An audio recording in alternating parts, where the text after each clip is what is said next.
the Electoral College has spoken. So today I want to congratulate President-elect Joe Biden. The Senate Majority Leader at this moment, Mitch McConnell, congratulating President-elect Joe Biden. He hasn't done that publicly before, but he did that today. And according to articles here, it says McConnell warns Senate Republicans against challenging the election results. He's basically telling them if they do challenge the results, there will at some point have to be an uncomfortable vote they will have to take that would likely be against President Trump. So it is best not to engage in that. So I want to kind of get a better understanding of where we are right now. Obviously, as I said at the top of the show, there are House Republicans who still want to challenge the election. What avenues do they have, and how unusual is all of this?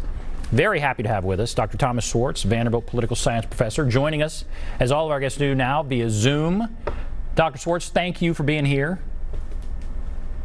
Well, thank you very much for having me on the program. Oh, yes. Okay, so we're going to quickly get to calls, but I just want to kind of set things up here before we start getting to Robert and Linda and some of the people who called in.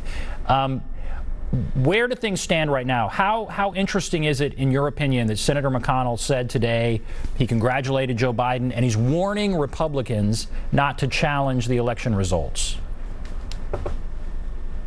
I think that's basically McConnell is the most powerful Republican in office, who will be in office after January 20th. And he basically is the dean of the Senate. And his word on this, or his proclamation on this, should effectively shut down most challenges to the election. Now, that won't keep some House Republicans from doing things. They're not under his discipline in the same sense as some of the Senate Republicans would be. But I think that this is basically, there's not much more that the president can do. I mean, there are no more legal challenges. The electors have voted. Congress will certify that on January 6th or 5th, and then that will be it. And can you explain to me kind of what it is that House Republicans are hoping to do? It's my understanding they need a Republican in the Senate to agree with their claims. And this is unusual territory for me, but can you, what are they talking about, and what happens if one Republican senator agrees to support what the House members are trying to do? There would have to be a vote then on whether to accept electors from particular states if they got to that point. Obviously, it would fail because the Democrats control the House. It would need both the House and Senate. And McConnell's word today makes it clear that he would instruct his members to vote against it as well. So if there is a rogue senator who wants to play that role, that it could happen, but there's no consequence from this. And how you're a historian, how often has this happened? Has this ever happened before? Well, there was, of course, the challenge to the electors back in the 1876 election, in which the electors from 3 southern states were challenged, and they eventually decided to set up a commission to make a decision as to whether the electors, the Republican or Democratic electors, would be selected. And that commission had a Republican majority, and they decided to accept the electors from the Republican, those who had been elected, or those who were supposedly from the Republican side. That was all negotiated, of course, and there was an agreement also that the Republicans had to agree to withdraw forces from the South and a couple of other concessions. But basically, that's the time in history where it really happened. Wow. So we're going all the way back to 1870. And now, where were we 4 years ago? I know there were some House Democrats who were obviously very upset that Donald Trump won. And how far did they go in challenging things? And how close are we right now to what was happening back then? What happened back then was far more informal. There were attempts to convince electors, Republican electors, not to cast their ballot. There were a couple of faithless electors back then, but we're not anywhere near where we were 4 years ago. There were congressmen. In fact, the famous congressman who recently passed, John Lewis, who said that Donald Trump was illegitimate and he didn't think of him as president because he felt that he had been elected with the help of the Russians. So there were those calls at the time and challenges to Trump's legitimacy, but there was nothing formally done that would have really affected the vote in the Electoral College. And then I'm going to start taking calls. How does this harm Biden and the country, if it is in some significant way or not? I mean, do you think this causes a significant harm to President-elect Biden, to the country, that this is happening, or do you think that's not the case?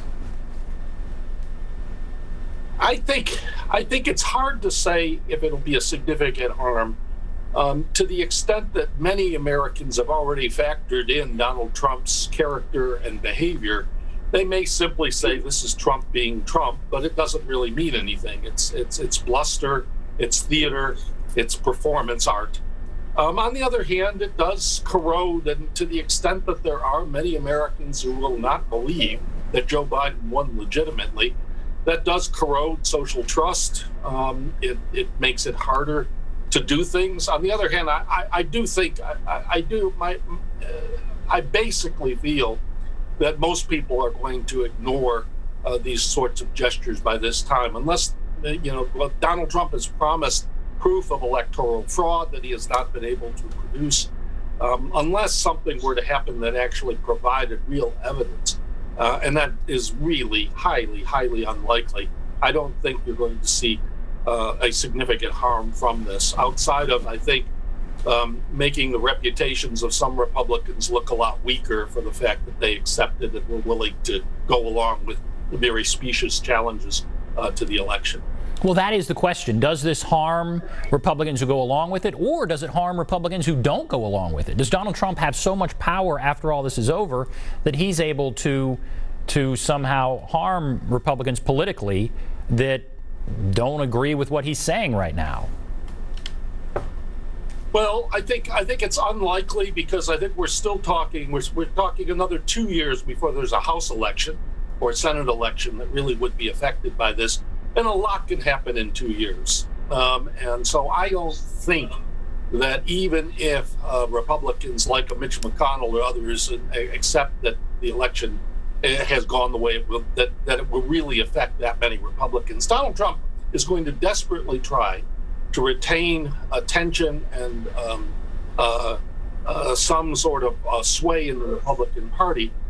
But once he's out of office, he doesn't quite have that sway that he did have before. And I have the feeling, and this is a hunch more than anything else, that as the pandemic recedes and as the economy revives, that it'll be harder for Donald Trump to muster the type of attention that he's had, and the country may simply move on. There is a sort of fatigue factor that might set in which Trump may still have influence over certain areas, but simply he'll be yesterday's news, to put it mildly.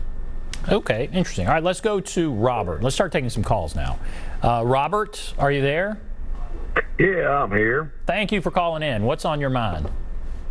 I'm going to say it twice. I'm independent, and I go for what's best for the country. You know, I'm neither Republican nor Democrat, but this election ought to scare everybody to death. If you watch different news media outlets, get the whole picture, not just a part of it, what's been pushed down everybody's throat.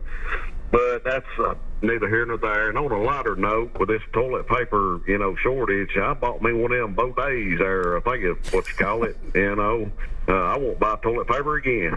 Y'all take care and have a good night. All right. All right. I mean, a lot of information there, so that's fine. Now, all right, so he's saying, I believe he's coming at it from the point of view that there are all kinds of election problems. And I think there are going to be a lot of people that feel that way, that supported President Trump. When you hear that, what do you say? Well, I think there will be. This was an unusual election in the scale of, say, mail-in voting and the rest. There will be some discussions at various state levels about the types of voting procedures that should be followed. This sort of thing will be an issue for some people on thinking about future elections. But I do think the situation in 2020 with the pandemic and the circumstances was so unique that I have a feeling it won't last. In many respects, some of these problems will be managed themselves by simple circumstance. You won't need the large number of absentee ballots. You'll be able to go back to some of the procedures states have followed in the past, although some states might actually prefer mail ballots. We know that, say, out west, it's a common practice in states like Oregon and Washington to do their elections by mail.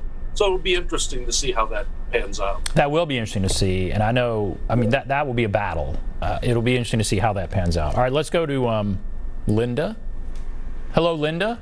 Hello. Go right ahead. Okay. First of all, Trump is and has always been, long before he was president, a con man and a crook. And this is ridiculous. He lost by over 7 million votes. They have counted and recounted many states. And his followers, I don't understand it. And one of them is here, Marsha Blackburn, and she's one of the ringleaders. All he's doing, his people keep sending him money. That's part of his game. It's ridiculous.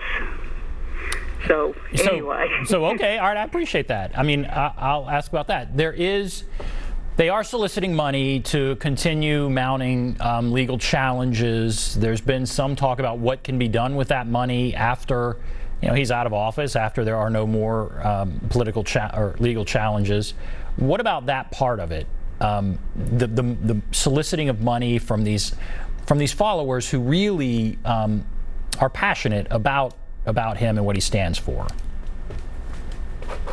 Well, that is actually, I think, one of the central reasons he has not conceded is that this gives him a channel to raise money. He's raised an enormous amount, and he's only spent. I looked at one of the calculations. He'd only spent about $8 million on the actual election challenges. Instead, he's raised in the hundreds of millions. So he's got money that's going to his political PAC. This does give him influence. It is part of the issue that he will be able then to provide money to candidates. So he will have a political voice after January 20th. How long that will last and how important, that's hard to say, but he has a passionate following that will give money. And that is any politician's dream, is to have that, and he does. And can he keep that money personally, or that is money that goes into a PAC essentially that he can then donate to other candidates? Is that essentially what we're talking about here? Yeah. That goes to his control. He has that money. It is to his use. I think there are some restrictions as to personal use, but I think in terms of political use, he can use it in whatever fashion he chooses. And where does this leave us with the election in Georgia? That's going to come up really soon. I think early voting, hasn't it already started in Georgia? I mean, boy, that's incredible. It's already started in Georgia. Where does this leave us with that incredibly important race? Well, that's the interesting thing, is that a lot of Georgia Republicans are actually kind of annoyed because they feel that a lot of the money going to the president is not going to their Senate candidates. So there is some tension on that, although Trump has campaigned for the Senate candidates, and undoubtedly they are getting some money because of his role there. But that's actually an issue. And that Senate race is undoubtedly going to be perhaps perhaps already is the most expensive Senate race in U.S. history in terms of the donations coming in from outside sources, both Democrats and Republicans. The money from outside the state is enormous. And that's going to happen really quickly. It's like January 5th. So right after the new year, we'll have another January 5th. Yes. Very consequential election. Let's go to Hiram. Hello, Hiram. Yes. Go right ahead. Go right ahead. I have a comment, Mr. Hall, about the situation. I think President Trump should stay in office if he's able to, because he deserves the chance, just like any other president. The Girl Scouts, when he first got elected, the Girl Scouts came to the White House, and they had an overnight camp out. That was one thing. But then when the Boy Scouts and the Girl Scouts, the Boy Scouts filed a Chapter 11 bankruptcy, and that the Boy Scouts is no longer, and they wasn't able to put flags, but they did put it. They did it on Memorial Day, but they wasn't allowed to do it on Veterans Day to put flags on the graves. And my dad, he served our country, and I think that Trump should stay if he's able to, if they allow it. Thank you. All right, a supporter for Trump. I'm going to go ahead and just take David on line 4. Hello, David? Yeah, this is David. Go right ahead. What's on your mind, David? Go ahead. We're taking your call. Let me cut this off. Hello? Hello, go right ahead. What's on your mind? Well, it seems like things are running fairly well right now. I'm a Republican, but I don't agree with Trump. I'm a veteran. You don't agree with everything he's done there. So, you know, and I didn't vote for Trump. Okay. So, all the people are running back and forth, and, you know, it's kind of weird to me, you know. It's a weird time. It's a weird time. I think everything's going on the way it should. Biden should be president. He got all the vote, or most of the vote, you know. Okay. All right. Well, David, thank you. All right. Wow, some interesting calls there. He thinks everything's okay. I don't know that I think everything's okay. It seems like things are a mess. We've got this challenge here. We've got a pandemic. We've got all kinds of problems. There's talk about a stimulus package and the impact that would have on the economy going forward and under President-elect Biden. What do you think is going to happen with a stimulus package? How important is it to President-elect Biden that one get passed soon? I think there's going to be a stimulus package, but I think it's going to be a more limited stimulus that will be passed so that Congress can say it did something before Christmas, perhaps also making sure that unemployment provisions continue, eviction moratorium continues. But basically, I think the idea is to get to January 20th and then let Biden negotiate with either a Republican Senate or Democratic Senate and the House and come up with his own plan. In a way, some of this might be shaped by how quickly the vaccine and other measures start allowing society to get back to normal so that you get already the restoration of some economic health. But some of the industries that have been hit hard, like airline, restaurants, hotels, they're going to need some forms of stimulus in order to keep from sinking deeper. So yes, I think there'll be some type of limited stimulus. It won't be as large as the Democrats want now, but there will be something coming out before they recess for Christmas. All right, let's go to John. Let's try the calls again here. Let's go to John. Hello, John. John, are you there? Yes. Go right ahead. What's on your mind? John's out for a walk, I feel like. Let's go to Bill. Okay, Bill, I'm about to come to you. Be ready here. Hello, Bill. Go right ahead. Yeah, this is Bill.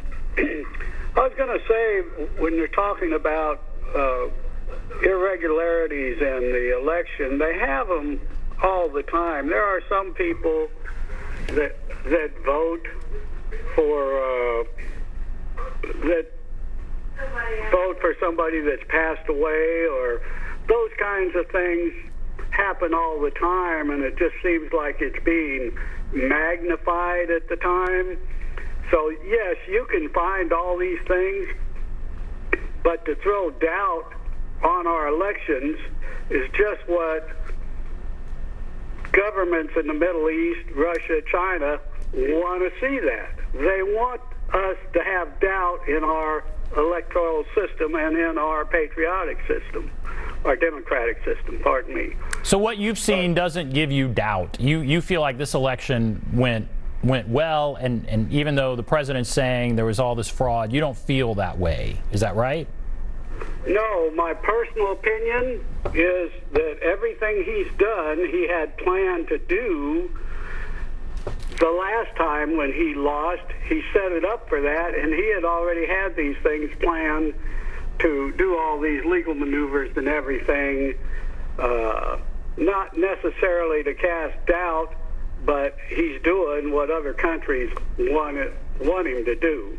He's not doing it intentionally for them. He's doing it for himself. But I think he had this strategy planned for 2016. Oh, interesting. You think he was ready to do it 2016. Okay, all right. Bill, thank you. Bill's saying he is not someone who believes there was a lot of election fraud or major problems, that you could find small things, but nothing major. And that's essentially what the courts are saying, or what, I don't want to overstate things, but I mean, what do you think about what he's saying there, Bill? Yeah, I think there are always problems with elections. There are always cases, individual cases, signatures don't match, people voting, all of that sort of stuff that does occur. It has occurred in the past, but you've got to be thinking about this on a massive level, and that the evidence just isn't there for it on the massive level that would be necessary to change the outcome. That's the key. You can have minor cases, but you have to be able to, and that was what the Attorney General, that's what got Bill Barr into trouble, was he said that there wasn't evidence of the sort of fraud that would change the outcome, even if he thought that there might have been individual cases. So I think that's that was telling. Now, as you know, all right, so Texas, the Attorney General in Texas challenged the election, essentially. And it went to the Supreme Court. Several other attorneys general signed on in support in one way or another. And the Supreme Court didn't take it. And President Trump was furious that the Supreme Court did not take that. When we were at that moment, what did you think? Did you think the Supreme Court would take that? And what would that mean for the country if they did move forward with that? No, I had relatively no doubt in my mind that the court would reject it. The idea of one state having standing to sue over the election practices of another would violate and challenge, I think, all sorts of aspects of federalism.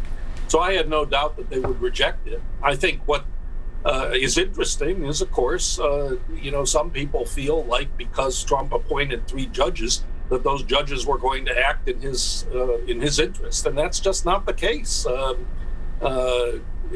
I think people sometimes have overestimated the degree of control that a president has over judges. So one reason we have lifetime appointments to the court is because they are deemed to be people who will be independent, and they certainly acted that way, and I think dismissed the case rightly so. And President Trump seems upset and surprised they didn't take it. Do you feel like he thought they were actually going to take this and actually overturn this election? No, I think some of Trump is show, his performance is designed for it's hard to always know or calculate whether Trump actually believes something or whether he is in effect playing a role. And I think, in a sense, he built that up for his supporters, the idea of the court doing it. If he did believe it, it would just show that he knows very little about the law. But he's not a lawyer. He's not someone who's he's been in court an awful lot during his lifetime. He's sued a lot of people, but he doesn't necessarily have a great knowledge of the law. Right. Okay. Let's go to Lucy now. Hello, Lucy. Hey, y'all. Well, I want to respond to kind of what your caller Bill had called in, and he said that he believes that Trump has had this plan since 2016. I've I fully agree with that, because didn't he get sworn in on the 20th of January, and he was like in Nashville on the 21st having a campaign rally? It was just a matter of days he was going around the country. I'm like, I have never seen this before. The man hasn't even had his first dinner in the White House yet, and he's campaigning again. He just got sworn in. So he's raising money. I believe he did have a strategy. I believe he absolutely did. Mr. Hall, do you remember that series that Phil Williams did on Living the Dream? Oh, yeah. Remember? Okay. Yeah. This is, to me, is kind of like living the dream. Kind of like living the dream. Sister Amy, in the documentary Clansville, USA, I can't think of the guy's name that was going around between South Carolina, North Carolina, and Alabama and Georgia raising money. And the next thing you know, he shows up with a real fancy Cadillac. And what it was, he was using people's insecurities and hatreds and prejudice to raise money for his own use, not really to legislate or lobby with anybody. He was just stirring them up and ginning them up as he went through these rallies. So I really think that, he asked, I heard him on TV asking, where's Roy Cohen? I'm like, we're listening to Roy Cohen in every tweet that the president puts out, because that was his mentor. And Roy Cohen was one of those people that, believed in the Costello, New York City style of politics, where money ran politics. The rest of the country is not like that. And the reason it's not is because we have a federalist system, a U.S. Constitution that got away from kings and crooks and pirates. And since the inception of this country, the wannabe kings and the pirates have tried to overturn that. So okay. I look at people just looking at this big chunk of cash as getting on that super PAC payroll, and you look at Stephen Miller, he's out of a job now. This is the best job he's ever had, and I think he got hooked up while he was in the White House. You look at, Giuliani. His own son gets $250,000 a year for golfing with the president, and they got some sort of title for him. Everybody now is going out the door, and if he can keep his little circle of friends and yes men around him, it's going to help his ego. Why? Because the man lost. Joe Biden is going to be our next president. Thank you for listening. Lucy, thank you. All right, let me take one more call. And Lucy, yeah, good points there. I appreciate that. Now let's go to Barry. Hello, Barry. Hello. Go right ahead. Hello, Mr. Hall. First of all, I want to say, is it time for the president to concede a resounding yes? Okay. He lost fair and square. There was no voter fraud anywhere to be found, and he needs to act presidential and stop being stubborn, and he needs to stop making false remarks and statements, and he needs to be doing that which will bring this country together, not divide it. His actions are only hurting himself and his party. He's showing his true colors. And I have to say I did vote for him, but I won't make that mistake again. You voted for him? Wow, okay. So you're surprised that he's doing this? Because I think he said he was going to do this. Well, he's dividing it. He's doing more dividing. He is helping this country come together. And I believe in this country. And I believe in this country and its voting election process. It's the best in the world.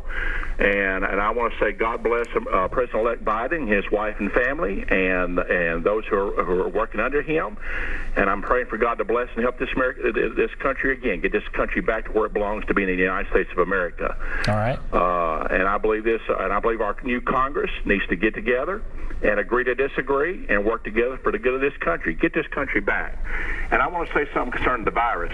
Steve Lehman, back in, I think it was February or March, he had one of the best commentaries concerning this coronavirus of anybody I have ever heard. It was excellent. I tried to call in, but they ran out of time. And when he was doing his call in at that time, he had made one of the best statements because of coronavirus and everything. I'm just praying and hoping that let's be praying for God to bless and bring this coronavirus to an end and bring divine healing and restoration across this nation and get this country back to being the United States of America that it was set up and established to be. That's what I like. All right, Barry, thank you very much. All right, Barry says Trump is hurting himself and the country with what he's doing. Do you think, and the party, and the Republican Party, how much do you think this does hurt the Republican Party and the country? We'll get to him later. But what about the Republican Party and the country? How much does denying the legitimacy of the election hurt both of those things? Very, very hard to judge how significant the damage will be to the party. That's partly because the party is so dominated right now by Trump loyalists.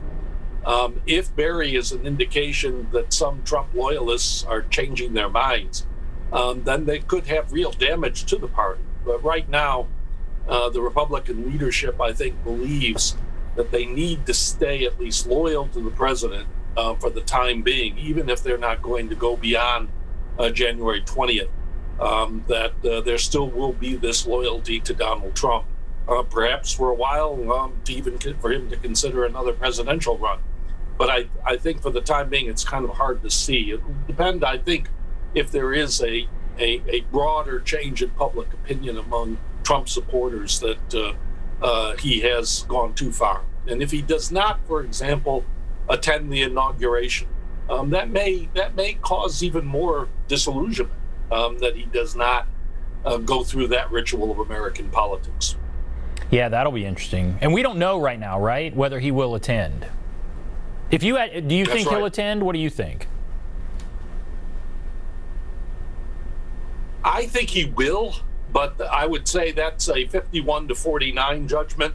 I think I could be persuaded very much that he will not attend and will have a campaign rally that day or something else. But I think right now, I think that he will go through the ritual.